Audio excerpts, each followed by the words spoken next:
I'm Capsirus.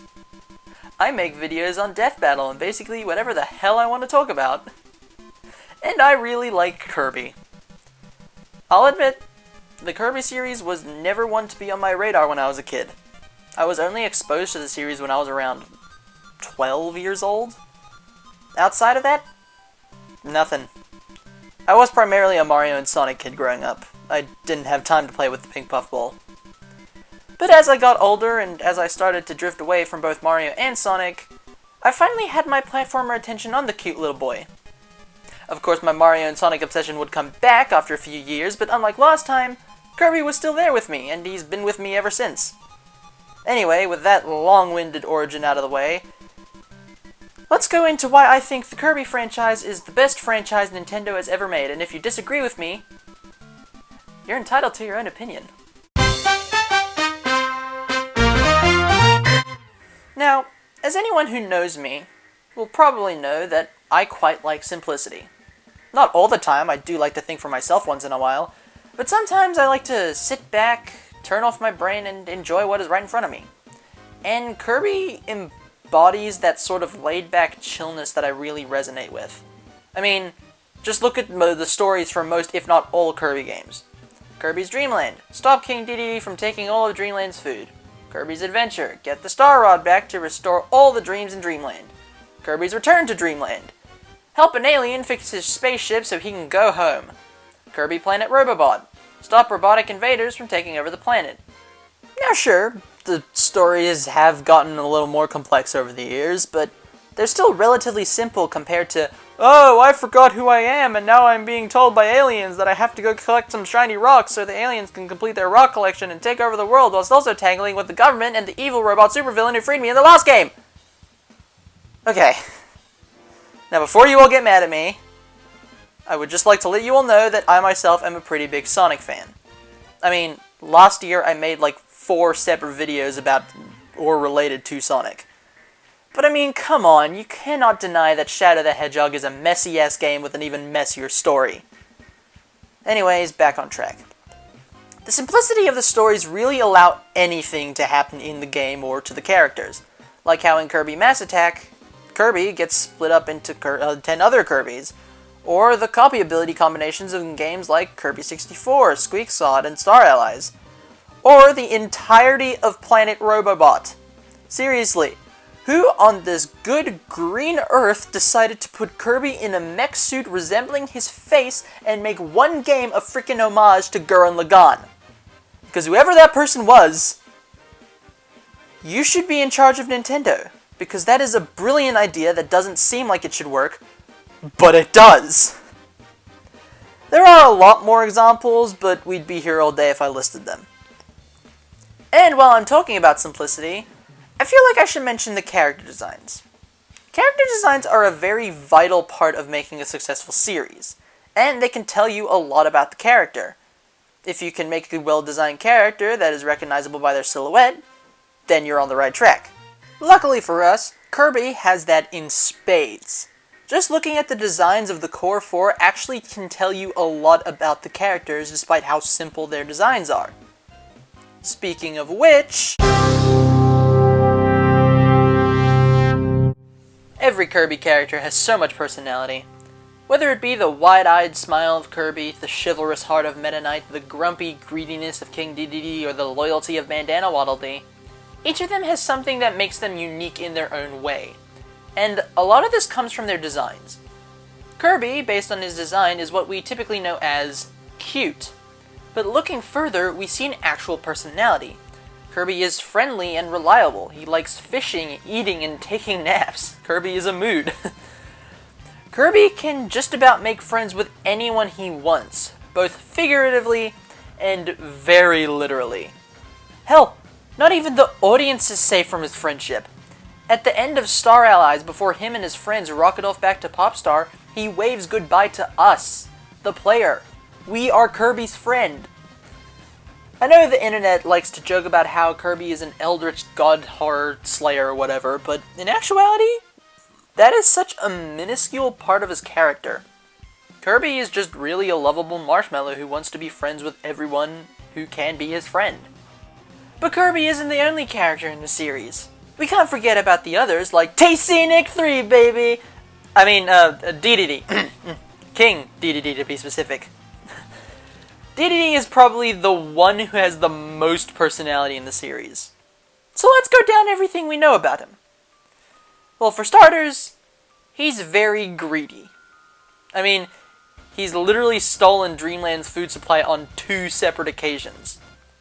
But we also see that he genuinely cares for his loyal subjects. This is why he stole the Star Rod from the Fountain of Dreams, because he didn't want Nightmare to escape and wreak havoc. And in Forgotten Land, he risks his life to save one Waddle Dee, showing that he would lay down his life if it meant protecting even one of his little buddies. Plus, he's also always willing to help. We see this happen in Adventure, Crystal Shards, Return to Dreamland, and Triple Deluxe. But he's still got a bit of a mean streak as seen in Battle Royale. But while Kirby is a little bowl of joy and DDD is a big tubby bird with a bit of a mean streak, one character we don't know much about is Meta Knight.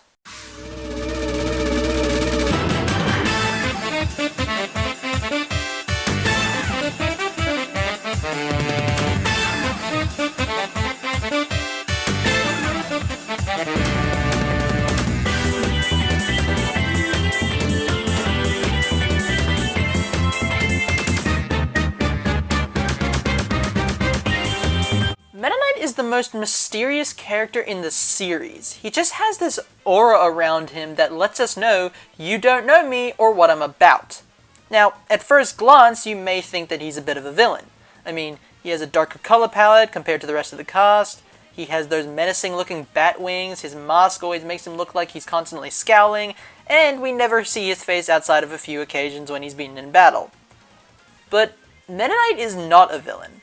He's not even an anti-hero, at least currently.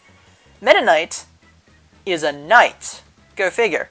Now you may be asking, Cap, we know he's a knight. It's in his name. Where are you going with this? Well, independent viewer who sounds just like me, what is one thing knights are stereotypically known for? Give up? It's honor. Honor is what makes Meta Knight, or any other knight, a knight. And we can see this from the very first game Meta Knight ever appeared in, Kirby's Adventure. In that game, Meta Knight will refuse to fight you until you've picked up the sword ability. Even if you already have an ability on hand, Meta Knight will not move. And this isn't something from this one game. It is still a part of his character in games as recent as Star Allies and Forgotten Land. Meta Knight has a strong sense of honor that no other character, not even other knight characters in the series have. Honor is what makes Meta Knight unique in this series. Meta Knight is also shown to be quite an accomplished leader. Not only does he lead the Meta Knights, with a dash, not a space, but he also commands his own battleship.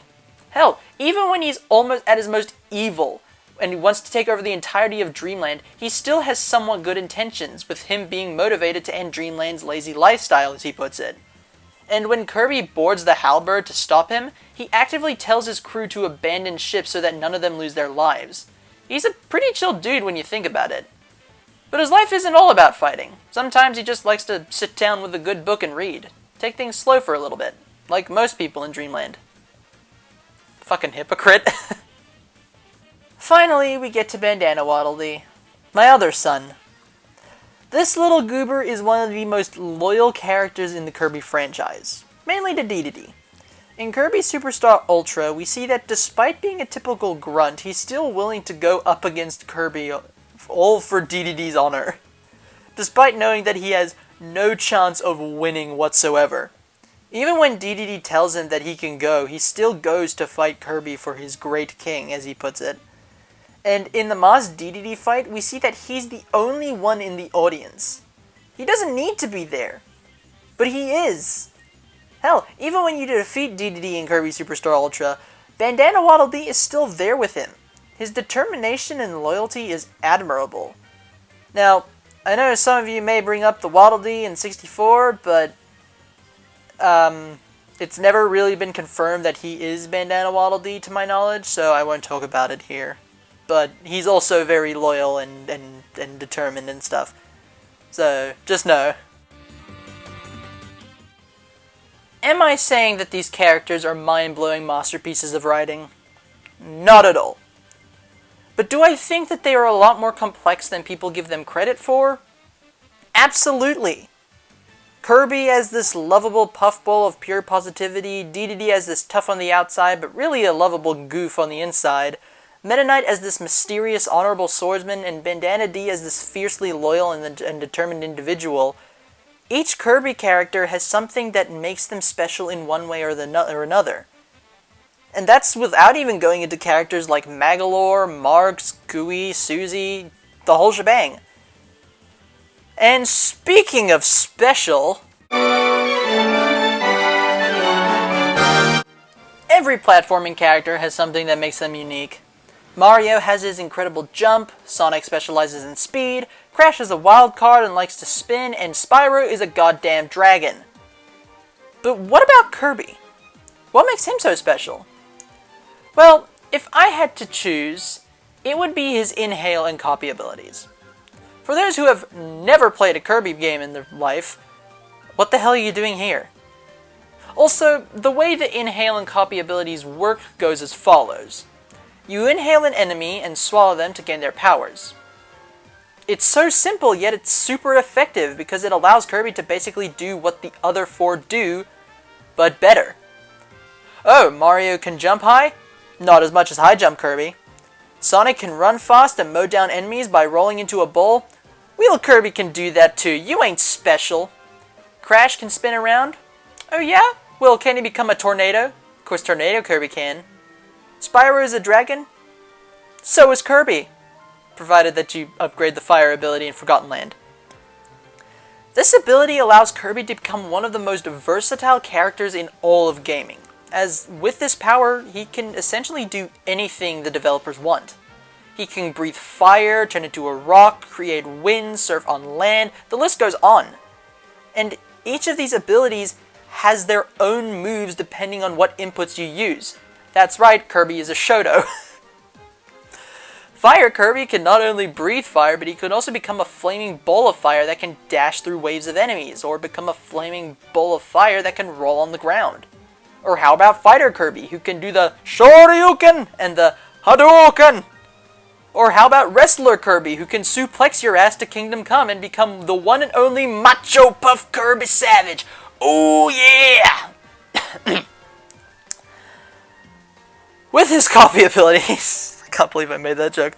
With his copy abilities, Kirby can do anything the devs want him to do. He can wield a sword, a bow and arrow, he could whack you upside the head with a hammer, or practice his Second Amendment right. And this copy ability concept becomes even grander when you factor in things like the super abilities, Hypernova Kirby, and the Robobot armor, as well as all the combination abilities and upgradable abilities in Forgotten Land. Kirby is a character with quite literally infinite potential. He is a limitless, omnipotent god. My point being, Kirby as a character is very versatile, not only because he has 68 abilities, as of writing this, but he also has a multitude of moves for said abilities. It's honestly an amazing thing. With most characters, a power-up will include an extra move for the character, or will gain invincibility for a short time. But with Kirby, it's a lot more complex. Series creator Masahiro Sakurai has stated that the reason the copy abilities gained multiple moves was because he thought, quote, it would be better for the broadening of possibilities with the copy ability if the players could perform multiple moves, end quote. And I honestly agree. I mean, it must have worked, otherwise Sakurai wouldn't have implemented a similar system into his next series. It's a little niche game series you may have heard of. It's called Super Smash Brothers. I honestly think this style of gameplay is a marvel of game design, allowing a character, one single character in a 2D or 3D platformer, to use multiple moves. Not only adds a sense of fun, since every ability isn't just one move, but it also adds a sense of challenge and allows players to take down enemies in a variety of ways. It's not like Mario, where you have to bide your time and jump on the enemy's head 3 times and then you win. And it's not like Sonic, where you just have to hit the enemies a lot with a spiky ball. With the exception being Sonic Frontiers, those boss fights are goated with the sauce.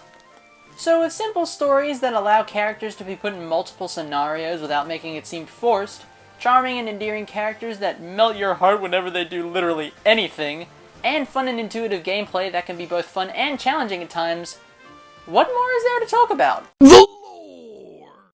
What was that? The lore! Matt Pat wants me to talk about the Kirby lore. The lore! Okay, Matt Pat, I'll get to that. The lore! I said I'll get to it. The lore! I'm trying to say I'll get to The lore!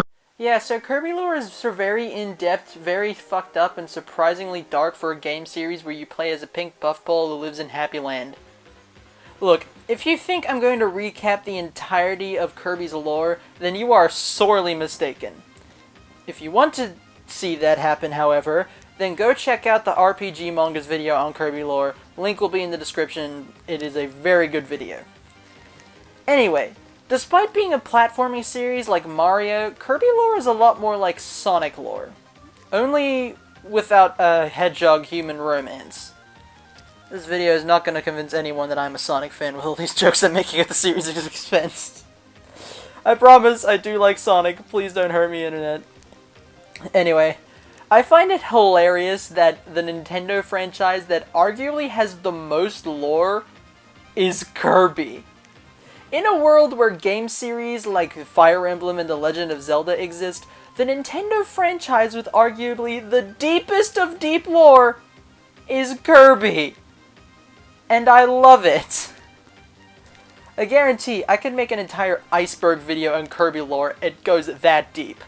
Like how Magalore's people are technically the ones who created these wish-granting clocks like Nova and Stardream. They didn't need to make this true, but they did. But it isn't just deep, it's also kind of dark in some places. Like in Triple Deluxe, Taranza, this little goober, was actually friends with Queen Sectonia, the main villain in Triple Deluxe.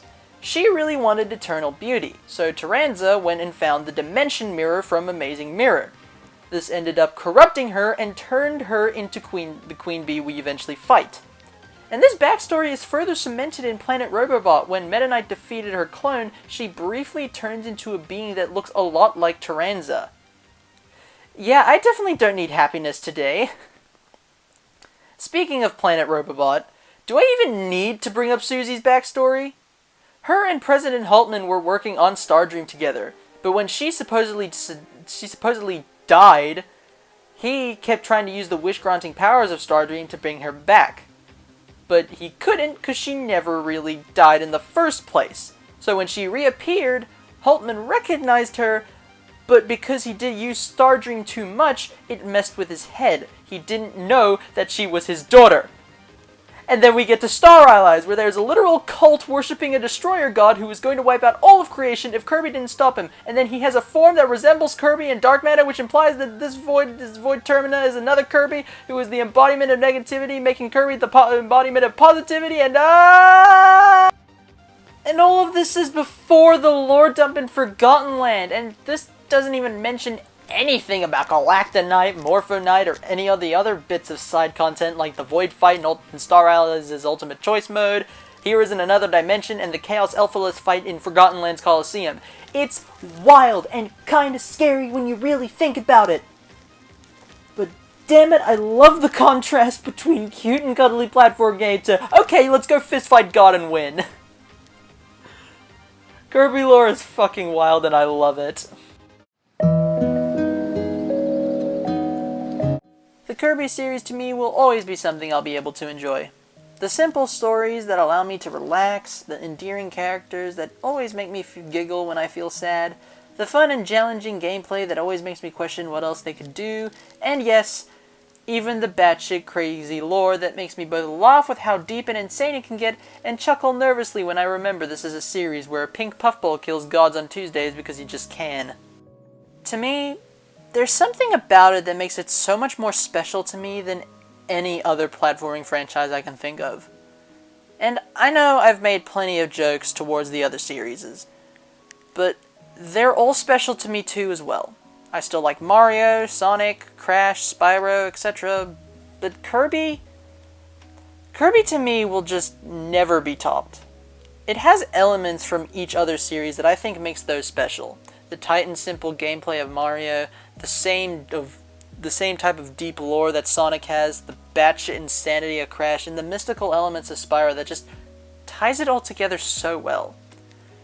So while we're all eagerly waiting for the final Horizon DLC for Sonic Frontiers, Super Mario Bros. Wonder, and quite literally anything else to do with Crash and Spyro, I'll be there with you, while simultaneously seeing what else the Pink Puff Bowl has in store for me to enjoy. Thank you all so much for watching. If you liked this video essay on the Kirby series, then please hit that like button and that subscribe button, and don't forget to ring the bell so you never miss another video from me ever again. I should also probably mention that this video is part of a cross-promotion with Lucariboi, as he has made his own video on this PS4 Spider-Man game, as it's his favorite video game ever made. So when this video is over, go check out that video. If you want to be updated on future videos, or just want to see random crap from me, go follow me on Twitter and Instagram. Anyway, Cap Nation, I'll see y'all in my next video. Bye-bye!